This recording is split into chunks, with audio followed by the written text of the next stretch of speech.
Espainiako parlamentuak atzo onartu zuen Nafarroak trafiko eskumena berreskuratu ahal izatea. Kongresuko alderdi politiko gehienek bozkatu dute neurri honen alde PP eta Vox izan ezik. 1972an kendu zion Frankok Nafarroari trafikoa kontrolatzeko ahalmena.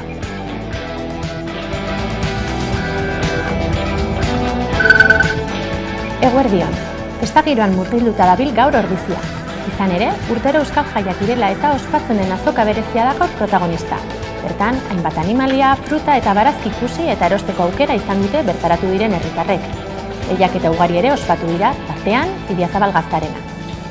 Gaurko eguna, azoka eguna da, ohiko azoka ere, nuke aztu nahi. Asteazkenero egiten den azokan baserritarrek, esango dugu bere posturik onena jartzen dutela gaurko egunean, saiatzen dira, atontzen, txukuntzen, dena polit jartzen, eta beraien honena ematen, ez? Orduan gaur bai da pixka, euskal jaiak dira, gure tradizioari usten diogu, baina gure sustraiei ere bai, ez? Eta bada, erakusleio aparta, orokorren Gipuzkoako lehen sektorea, nekazaritza, abeltzaintzaren, onena erakusteko, ez? Gaur gaualdean izan da Kamala Harris eta Donald Trump Ameriketako Estatu Batuetako presidente hautagaien arteko lehen debatea.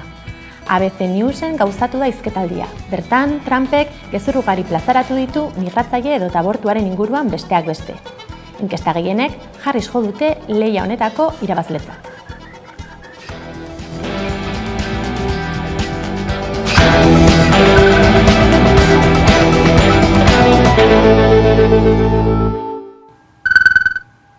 Eguerdion guztioi. Ordu 2:03 diren honetan ekingo diogu gaurko albistegiari. Nafarroako gobernua trafikoa kudeatzeko ahalmena berreskuratzeko azkeneko txanpan da. Atzo bozkatu zuen Espainiako Kongresuak eskumen honen onarpena. Ia alderdi guztiek eman zuten baiezkoa, Popularrek eta Voxek izan ezik. Espainiako Kongresuak baimendu du foru hobekuntzan egin behar zen aldaketa egitea eta modu argian jasotzea trafiko eskumena Nafarroako gobernuari kudeatzea dagokiola.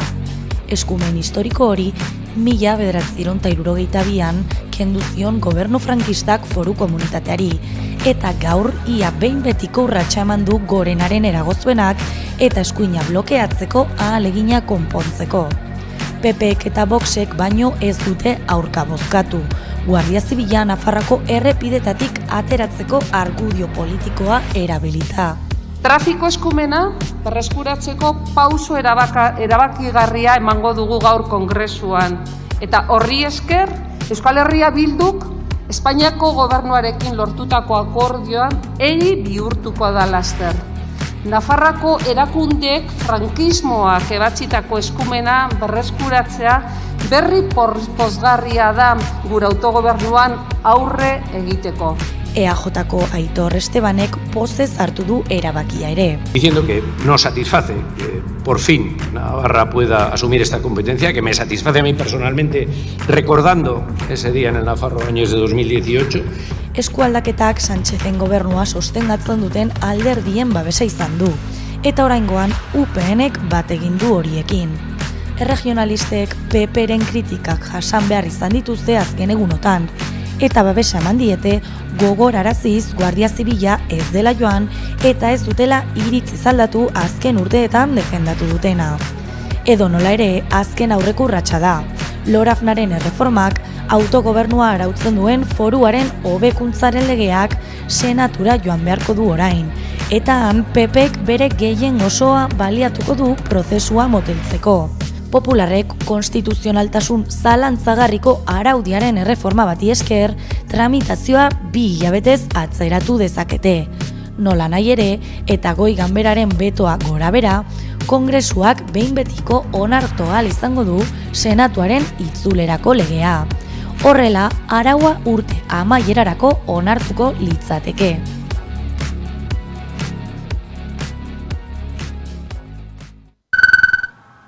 Eusko Jaurlaritzak bere gain hartu zuen 2018an atxilotutako emakume bati jipoia eman izana egotzitako ertzainaren defentsa. Halaxe baieztatu du aste honetan Bingen Zupiria EAEko segurtasun sailburuak.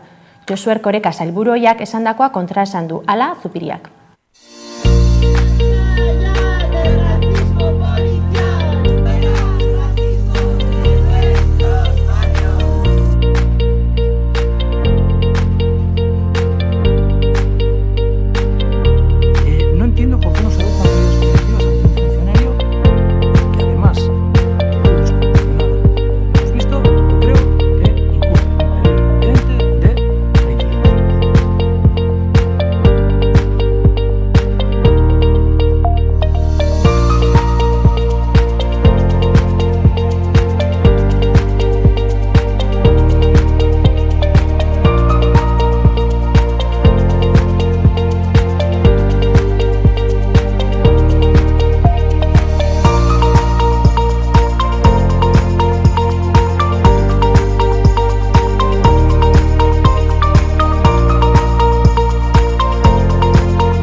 Badira jada 49 urte txiki eta otagi fusilatu zituztela.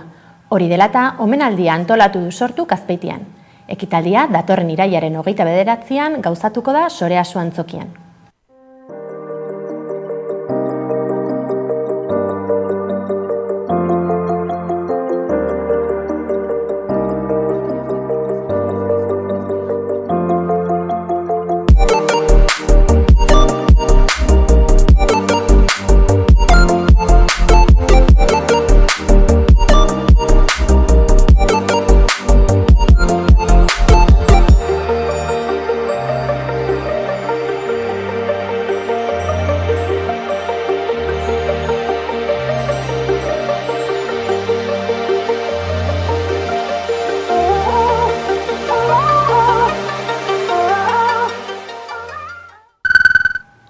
Astearte honetan jaso da Baionan Mikel Torre euskaltzalearen aurkako bigarren epaiketa saioa. Auzia, Ipar Euskal Herrian frantsesez idatziriko hainbat kartel kendu eta margoketa bat egiteagatik ireki zitzaion. Euskaraz hitz egiteko eskubidea ezeztatu dio epaileak Torreri, baita 2000 euroko isuna ezarri ere. Gorka Torreren aurkako bigarren epaiketa izan da astearte honetan Baionako auzitegian. Suprefeturaren hormetan geldi euskara zapaltzea zioen margoketa bat egiteagatik eta herribiltza kolektiboarekin errepidetan euskarak jasaten duen bazterketa salatzeko buruturiko ekintza batengatik epaitu dute. Zehazki, Nafarroa bereko hainbat herritan frantsesez idatziak zeuden bide seinaleak kendu eta Portugaleten Bizkaia zubian utzi zituen herribiltzak 2023ko otsailaren 24an euskara bigarren mailako hizkuntza bezala tratatu eta gure hizkuntza hiltzen duten seinaleak hain zuzen ere. Martxoan izan zuen epaiketan bezala, epaiak ez dio euskaraz hitz egiten utzi eta Torrek gelatik alde egin du auzia hasi eta 20 minutu ingurura. Bai, argi da eta gaur egun hemen euskaldunok pairatzen dugun legalitatea euskararen kontrakoa dela eta legalitate horretan euskal hiztunen kopurua beti txipiagoa izango dela eta beraz ez dugu onartu behar legalitate hori, intsumisio jarrera bat ukan behar dugu legalitate horren aintzinean eta euskaldunok Euskal Herrian euskaraz bizitzeko eskubide osoa dugula aldarrikatu behar dugu. Fiskalak 2000 euroko isuna eskatu du Torrerentzat, zehazki 1500 eurokoa eskatu du ondasun publikoetan kalteak eragiteagatik, diru kopuru horretatik 500 ordaintzeko beharrik gabe eta beste 500 euro atzmarkak emateari uko egiteagatik. Azkenean, epaileak 2000 euroko isuna ezartzeko agindu du horietatik 500 gibelapenarekin, gainera beste 1268 euro ordaindu beharko dizkio Pirineo Atlantikoen Departamentuko Kontseiluari eragindako kalte materialengatik.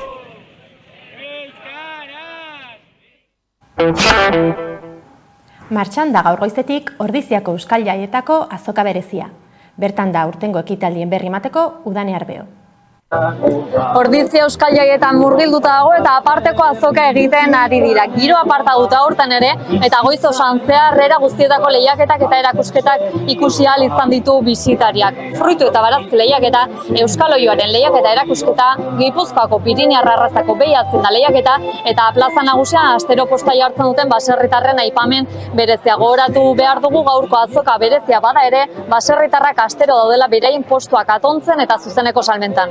Aurtengo guztia egia esan nahiko pixka zaila izaten nahi da, batez ere barazkitan da pixka zaila izaten nahi da, udaberria marraro xamarra egin du, uztailene batzutan kasik ematezun martxua zala, eta udarako produktua nahi du jende guztiek, normala danez, orain hori berdalako, baina udarako produktua dantzako, kalabazinak gure kasuen normalian gauza bat asko ematen duna dela, kostatzen nahi zaio, lorea arrasko, baina eme gutxi, eta emeak hartzeu azkenian frutua, eta horren pixka aida izaten, pixka zaila, egia esan. Azoka berezian gauzatu diren txapelketen artean, Idiazabal gaztaren ingurukoa da esanguratsuena. Aurten, berrikuntza gisa, gazta irabazlea erosteko enkantean online ere sartu ahal izan da. Ardilatxaren esnez egitako gazte 51. lehiaketa ospatzen ari dira. Betialai pilotalekoan Ordizian goizean goiz 57 gazte ekarri dituzte, lehiaketan parte hartu duten 57 eta hori gastatzen ibili dira epaimaila. Bertan dira sukaldari, gastronomo edo da zenbait kazetari eta 57 gazte horietatik 14 finalista hautatu dituzte eta une batetik bestera aurtengo irabazlea zein izango den jakingo dugu eta jarraian enkantea egingo da. Gogoratu behar dugu, enkanteri garestiena orain arte egin den enkanteri garestiena 13.050 eurokoa izan dela. Idiazabal Gazta lehiaketa, 11. edizioa, badakigu aurretik ere bazeudela, esan dezakegu 11. dela, nola esateko antolatuta, oinarri batzukin, eta aurretik ere badakigu egitez dela, pixkat, altzan moduan, eta bertan epaimei bezala zeudenak, gehien gustatzen zitzaiena baloratuta, ez? Gaur egun, zorionez hori araututa dago, alik eta objektiboen egiten saiatzen die, nahiz eta gero, zaporea bai subjektiboa izan, ez? Eta azken orduko albistea datorkigu Ordiziatik. Laleze Arabako Gaztandegiko Eli Gorrotxategi eta Jose Mari Jauregik irabazi dute aurtengo Idiazabal Gazta txapelketa. 2022an ere lortu zuten sari hau.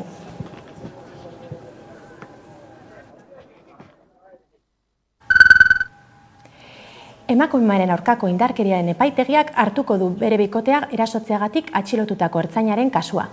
Gipuzkoako fiskaltzaren eskaera onartu du beraz epaitegiak, nahiz eta pasaden urtean bere burua emakume gisa erregistratzeko eskaera egin izan.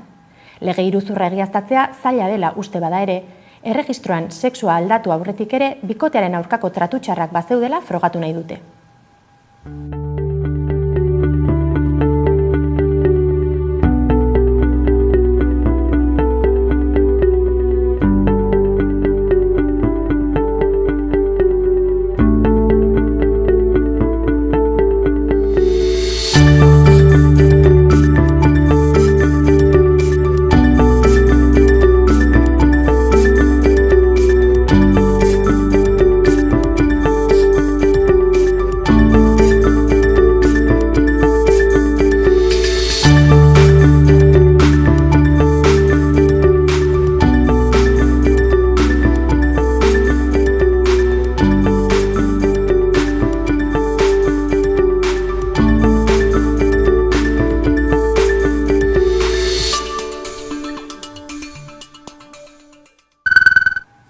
Atzo elkartu zen Gasteizen Osakidetzaren mahai sektoriala.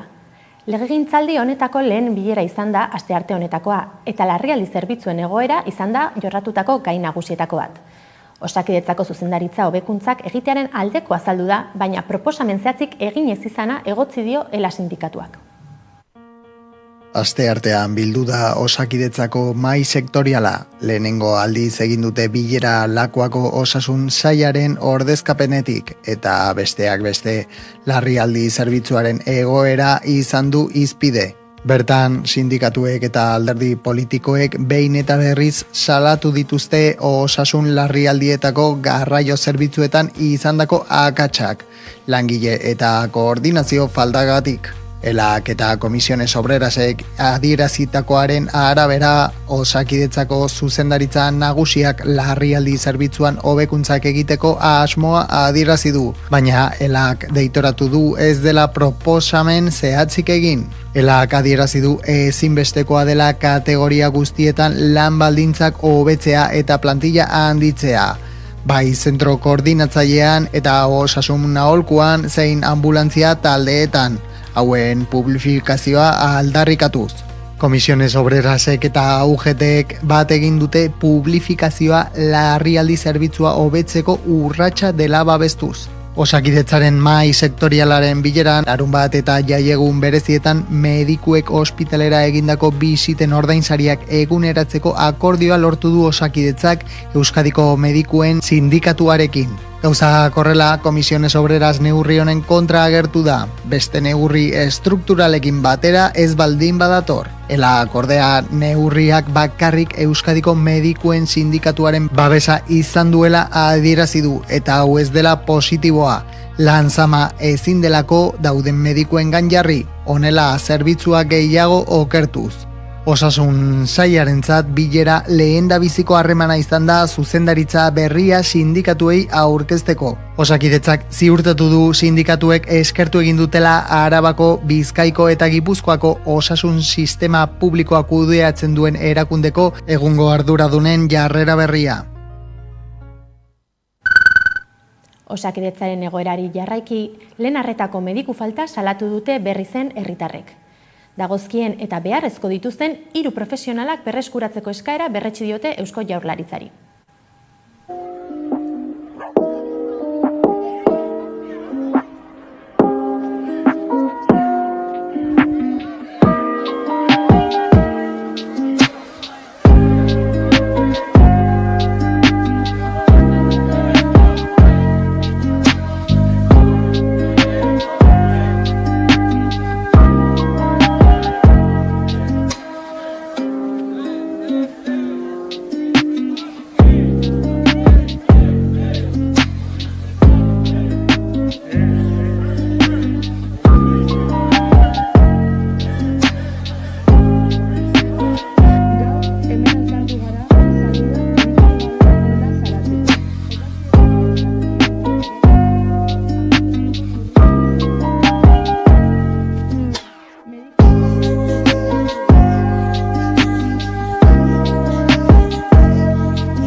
Abian da Zaldibarko zabortegian gauzatutako hondamendiaren inguruko 3. ikerketa.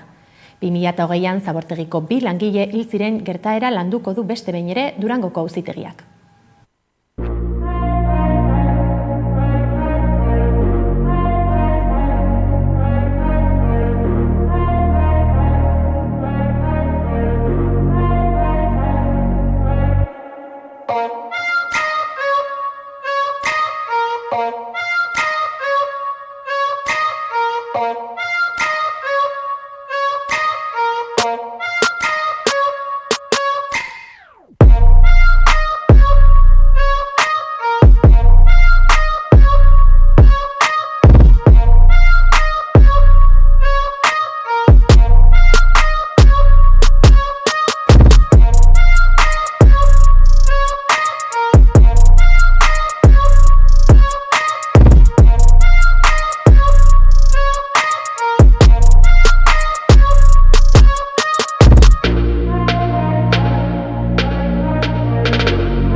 Gaur goizean aurkeztu da Bilboko Udal Euskaltegien 2024-2025 ikasturteko programa.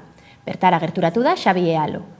Euskaltegietan izena emateko kanpaina abian jarri du Bilboko Udalak, Euskara non nahi lelopean.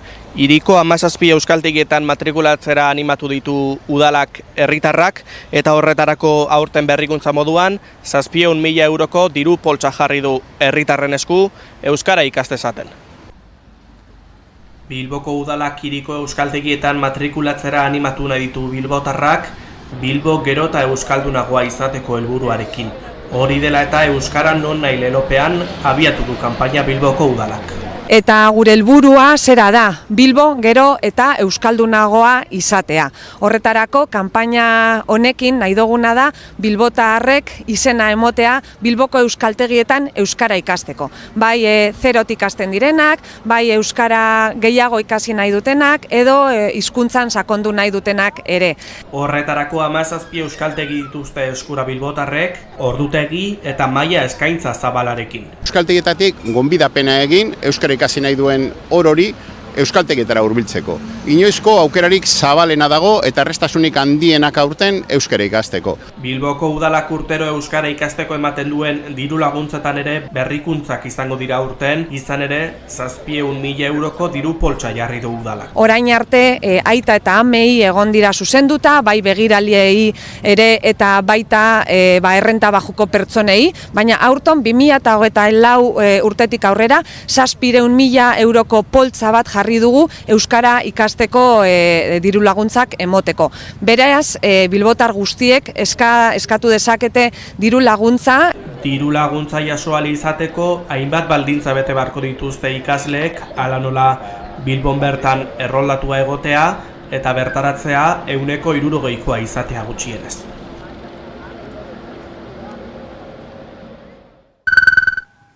Oibarko hainbat familiak ez dute oraindik etsi euren seme-alabek euskaraz ikasteko eskubidearen defentsan.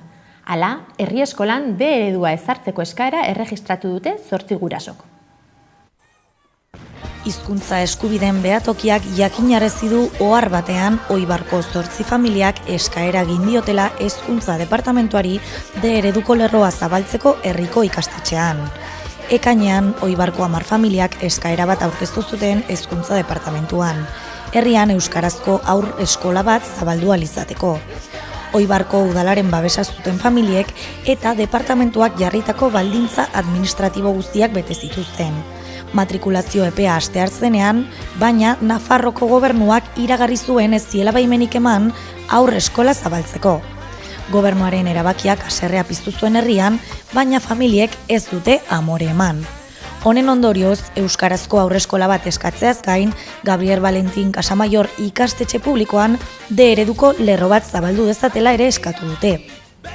Gaur egun Oibarko eskolan ikasgai gisa soilik eskaintzen da euskara, A ereduan, eta G ereduko aurrei ez da hori ere. Eduki guztiak gaztelaniaz jasotzen baitituzte. Hortaz, ereduko lerro bat ireki ezean, euskarazko irakaskuntza nahi duten familiek zangozan matrikulatu beharko dituzte seme-alabak. Hezkuntza departamentuari eskatu diote gainera ez dezala jarri aitzakirik eta oztoporik Nafarroan euskarazko irakaskuntza zabaltzeko bidean. Hori dela eta, Oibarko familiek eta behatokiak erraztasunak galdegin dizkiote hezkuntza departamentuari, Oibarren euskarazko lerro publiko bat zabaltzeko.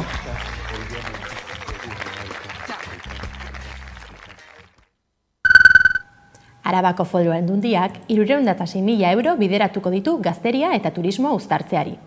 Lurralde historiko honetako kuadrilek bidaiariak erakartzea hizpide duten proiektuak finantzatzeko asmoa dute dirulaguntzek. Arabako Foru Aldundiak 306.000 euroko dirulaguntza emango die Arabako kuadrilei turismoa sustatzeko helburua duten proiektuak abiatzeko. Modu honetan, Arabako eskualdeetako erakarpenak ezagutaraztea eta bisitariei eskainitako zerbitzuak hobetzea sustatzea bilatzen du Aldundiak. Se va a financiar, entre otras cosas, la gestión de las oficinas de turismo comarcales de cada cuadrilla, el diseño y la edición de material promocional, la presencia en ferias, el desarrollo de campañas de publicidad, la creación de nuevos productos turísticos, la organización de eventos y la puesta en marcha de iniciativas ligadas a las nuevas tecnologías. Modu honetan, turismo sailak lehentasuna emango die teknologia berriekin lotura duten proiektuei, irisgarritasuna eta jasangarritasuna sustatzen dutenei eta hoteletako eta landa turismo etxeetako okupazioa sasoien araberakoa izan ez dadin laguntzen dutenei. Araialdea eta Gorbeialdea izango dira diru laguntza honetatik gehien jasoko duten eskualdeak.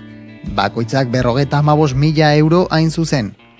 Añana Arabar Lautadak eta Mendialdeak 53.000 euro inguru jasoko ditu bakoitzak eta Arabar Erriosak 35.000 euro inguru.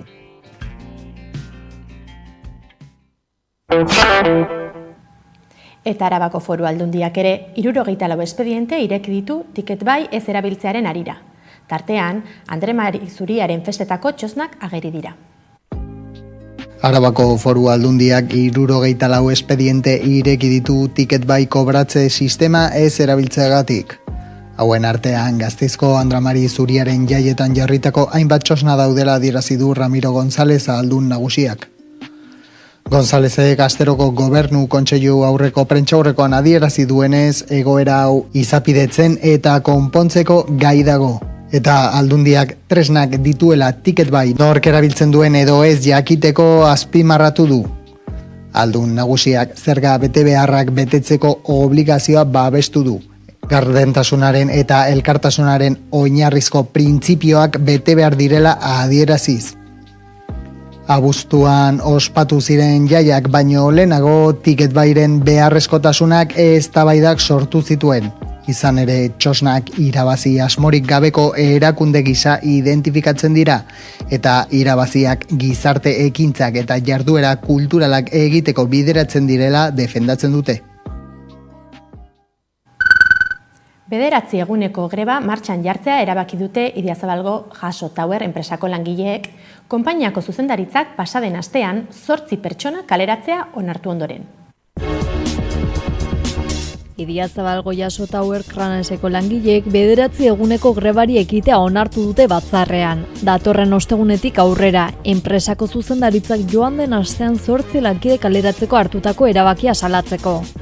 Lapetaela sindikatuek osatutako enpresa batzordeak azpimarratu du ez dutela onartzen enpresaren erabakia ez da erakutsitako jarrera ere, eta kritikatu du Jasok aurretik hartutako erabaki bat jakinarazi besterik ez duela egin, alternatibak negoziatzeko inolako borondaterik erakutsi gabe. Hori dela eta adierazi dute grebaren eta mobilizazioaren bidea dela langilei geratu zaien aukera bakarra. Hala aste honetan greba egingo dute ostegunean eta ostiralean. Datorren astean asteazkenetik ostiralera, hurrengoan asteartetik ostiralera eta konponbiderik ez badago iraileko 4. astean greba mugagabea hasiko dute. Labek eta elak greba egitera eta mobilizazioetan parte hartzera deitu dituzte langile guztiak, kaleratzeak ezeztatzeko eta irtenbide negoziatu bat bilatzeko. Guztien lanpostuen etorkizunaren alde borrokatuko dutela azpimarratu dute eta enpresari dei egin diote egoera okertu baino lehen akordiak lortzeko asmoz hitz egiteko. Iragan ostegunean bi sindikatuek gogorarazi zuten ertean 6 hilabete eman ondoren zuzendaritzak ekainan jakinarazi zuela neurri hori ez berritzeko asmoa zuela. Baina orain oporretatik bueltan 8 langilek alderatu ditu erabakiari buruz hitz egiteko edo alternatiba negoziatuak bilatzeko inolako borondaterik gabe. Aukera hori onartezintza jo ondoren enpresa batzordeak jarrera aldatzeko erabakia atzera botatzeko eta beste bide batzuk bilatzeko hitz egiteko eskatu dio konpainiari. Negoziaziorik ez zegoenez grebara jotzea erabaki dute.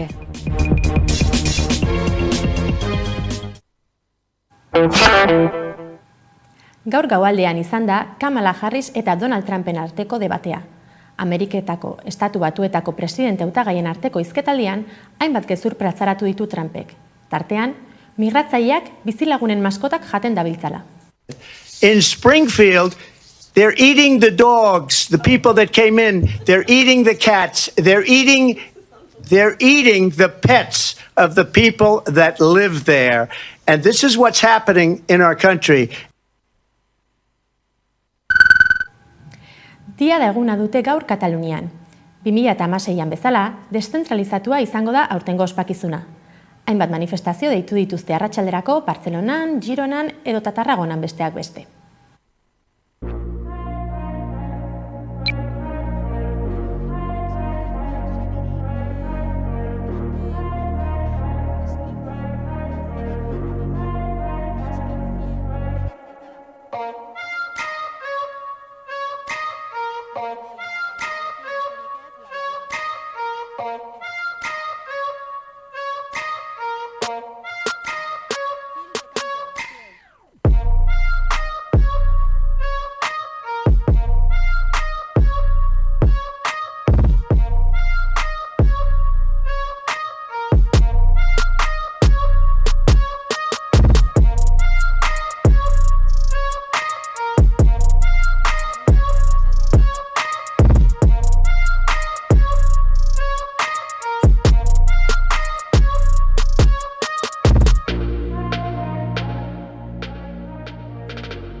Gure aldetik besterik ez.